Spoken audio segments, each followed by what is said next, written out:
Fala galera, um bom dia, boa tarde, boa noite para todos. Aqui é o Henrique. Aqui quem fala é o César. Aqui é o Gustavo. Aqui é o Leonardo Costa. Diego aqui. Oi, aqui é o Pedro. E hoje com o nosso grupo de historiadores completamente não renomados, nós vamos falar um pouco sobre a unificação da Itália e a unificação da Alemanha. Então...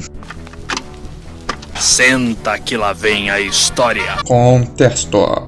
Na Itália, nós tivemos muitas províncias que, por conta das diversas condições precárias em que se encontravam, vieram a ser influenciadas por pensamentos iluministas e nacionalistas vindos da Revolução Francesa, que deram início às ideias de unificação, que logo originaram três grupos: os neogulfos, os republicanos e os monarquistas, onde cada um deles defendia uma maneira diferente de realizar o processo de unificação.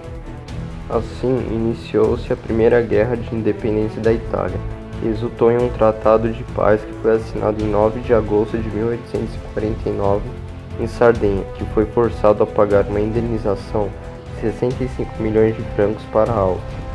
Essa guerra marcou o fracasso de Sardenha, que foi derrotado pela Áustria sozinha.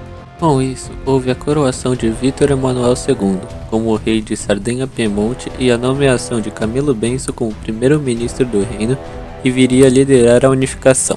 Por meio de Camilo, foi possível a modernização do reino e planos de futuros confrontos com a Áustria, aliando-se com os franceses. Em 1858, o reino de Piemonte e Sardenha acaba assinando com a França um acordo contra o Império Austríaco. Sendo assim, foi dado início à Segunda Guerra de Independência Italiana em 1859, resultando na vitória do reino de Sardenha-Piemonte e a autodeclaração de Vítor Emanuel II como o rei da Itália em 1861. Após a conquista da região de Vêneto, ocorreu a retirada dos povos franceses dos estados pontifícios, resultando na conquista da cidade de Roma, a criação do Estado do Vaticano por meio da Igreja e, após a Primeira Guerra, dando a união de outras regiões na Itália, sendo finalmente encerrado o processo de unificação italiana. Consequências. Como consequência, a unificação da Itália fez surgir um Estado unido territorialmente sob a monarquia constitucional. Dessa maneira, o país iniciou sua expansão territorial para a África. Essa atitude desequilibrava os interesses das potências já constituídas como a Alemanha e França, que levaria à Primeira Guerra Mundial. Curiosidades. As guerras de independência na Península Itálica fizeram muitos habitantes imigrarem para os Estados Unidos, Argentina e Brasil. A unificação italiana, comandada pelo norte do país, até hoje não diminuiu as diferenças econômicas entre o norte e o sul do país. Agora que já falamos um pouco sobre a unificação da Itália, vamos falar um pouco agora da unificação da Alemanha. Contexto. Eu vou falar um pouco do contexto da unificação da Alemanha.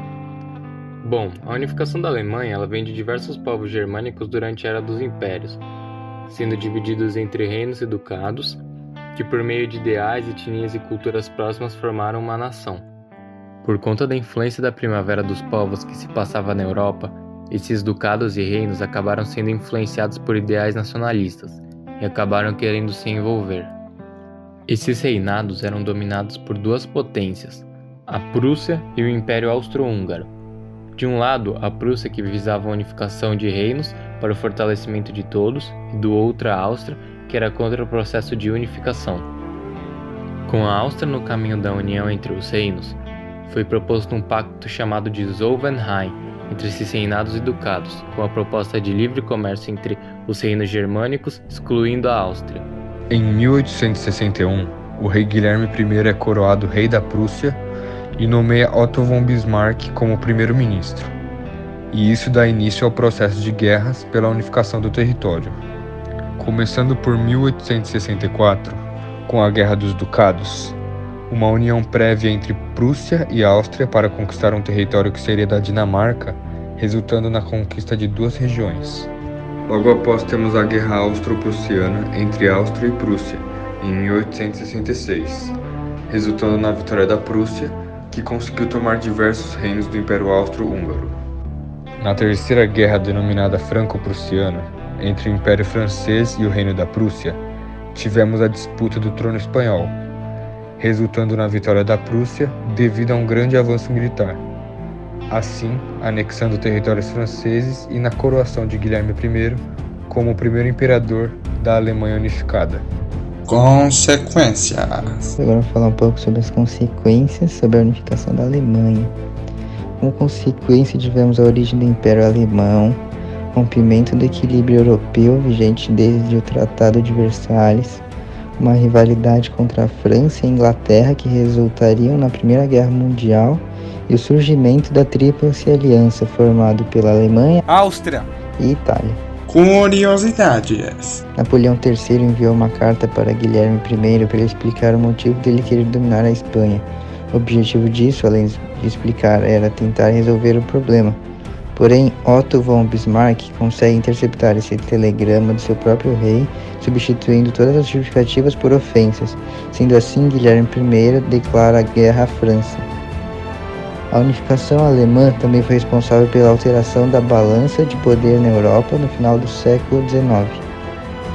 O projeto de unificação da Alemanha iniciou-se com as ambições prussianas em relação aos ducados dinamarqueses de Holstein e Schleswig. E é com isso que nós terminamos. Espero que tenham gostado e falou!